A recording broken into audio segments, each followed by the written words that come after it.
नमस्कार जय जगन्नाथ। आज आम बेलपणा प्रस्तुत करवा से गोटाए बेल नहीं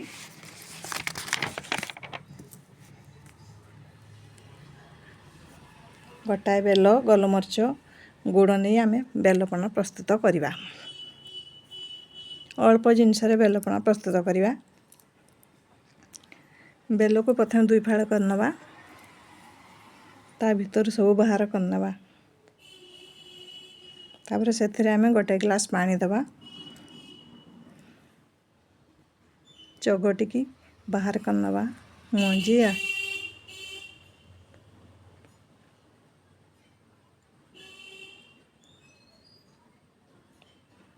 ता भीतर सब चगटिकी बाहर करनवा।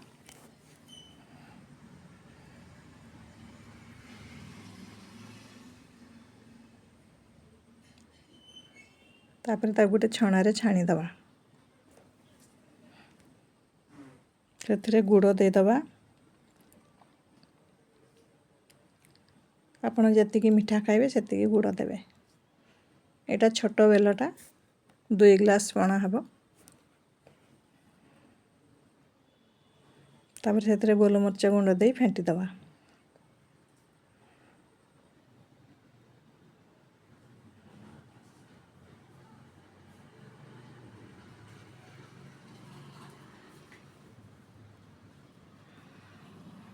बर्तमान बेलपणा प्रस्तुत हो गला।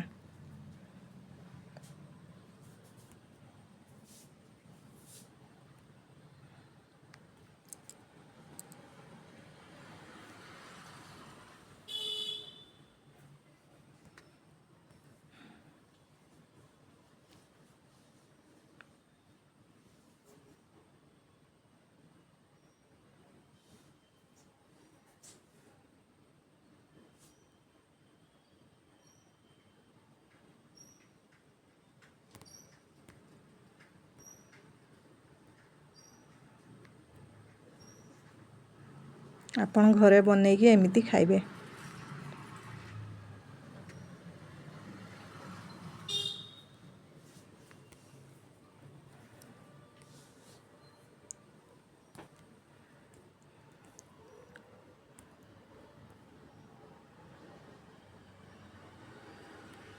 आपण चाहिले अलग जिनस मिसेकी पणा करि पारिबे।